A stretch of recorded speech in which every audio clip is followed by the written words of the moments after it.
But let's start with Michael. Why are outlets like the Associated Press already predicting GM may or may not pass this contract? In fact, they're leaning toward may not.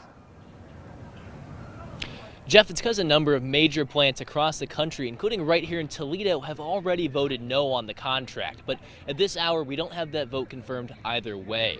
Meanwhile, with Ford and Stellantis, at least at this hour, things are a little more clear-cut. It's ratification day for the Stellantis workers at UAW Local 12. After 6 weeks of striking, they get to decide if the new contracts are right for them and if all their hard work is paid off. And because Local 12 was on the picket line from the very beginning, if they approve it, they get a little kickback from the company.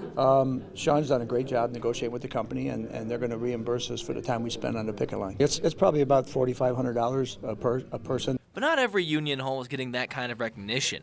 And as votes continue to pour in from across the country, early results from each company's vote trackers show Stellantis and Ford are likely to move forward with their new contracts, with 79% and 66% respectively.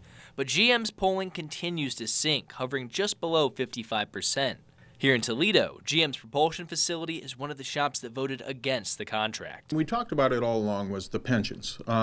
It's only a 9.4% increase. So 9.4% barely covers the inflation for the last 2 years. And seeing how we haven't had an increase in the last 20 years, it's just not enough.